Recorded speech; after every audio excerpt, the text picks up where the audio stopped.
Avant de faire cette mesure, vous devez avoir installé et configuré votre kit profilaire.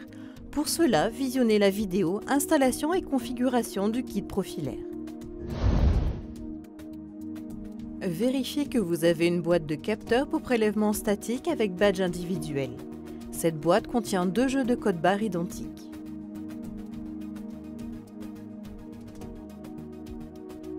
Sortir le capteur de son emballage hermétique en prenant soin de ne pas poser vos doigts sur le matériau nanoporeux pour ne pas fausser la mesure optique. Vérifiez qu'il n'y a pas de point de rosée sur le capteur qui pourrait fausser la mesure. S'il y a présence de rosée, laissez reposer le capteur 5 à 10 minutes à température ambiante. Collez au dos du capteur un des codes barres, le second pouvant être utilisé à votre guise pour la traçabilité des mesures. Dans le logiciel Profilaire Manager, cliquez sur « Nouvelle mesure, nouveau capteur ». Scannez le code barre du capteur avec la douchette. La référence apparaît dans le champ « Numéro du capteur ». Si vous utilisez pour la première fois ce capteur, celui-ci ne sera pas reconnu dans la base de données. Une fenêtre vous indique que celui-ci n'existe pas et qu'il doit être enregistré dans cette base de données. Cliquez sur « OK ».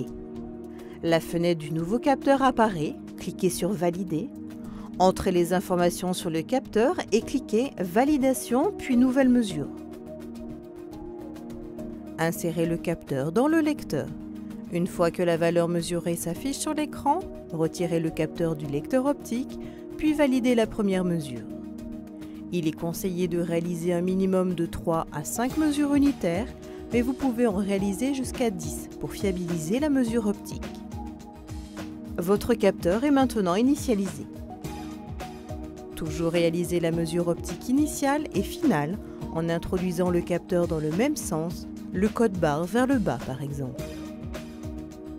Immédiatement après l'initialisation, ouvrez le badge individuel et insérez le capteur dans le bon sens. Le détrompeur facilitera l'insertion du capteur. Accrochez le badge sur la personne pour être le plus représentatif possible de l'exposition réelle. Veillez à le rapprocher au maximum des voies respiratoires. Laissez le capteur exposé pendant une durée comprise entre 4 et 8 heures. En fin de période d'exposition, récupérez le capteur et procédez immédiatement à sa lecture.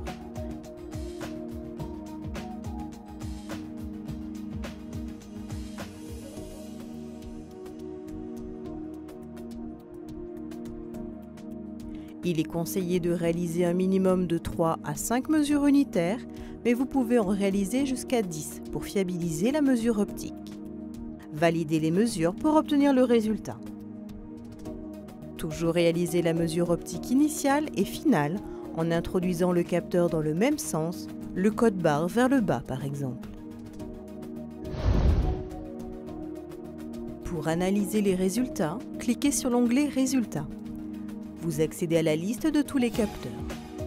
Pour faciliter la recherche d'un capteur, vous pouvez utiliser la boîte de dialogue multicritères « Recherche capteur », soit en cliquant dans cette boîte de dialogue, puis en scannant le code barre, soit en inscrivant le numéro du capteur, le nom de la pièce ou toute autre information que vous aurez préenregistrée. Vous accédez aux mesures réalisées par le capteur en double-cliquant sur la ligne correspondante. Dans la fenêtre du capteur sélectionné, il apparaîtra une ligne pour chaque mesure qu'il aura effectuée. Vous pouvez changer les unités, lire les résultats, afficher le graphique des résultats, éditer le rapport comprenant toutes les informations nécessaires pour l'analyse. Et pour l'ensemble des fonctionnalités, reportez-vous au manuel.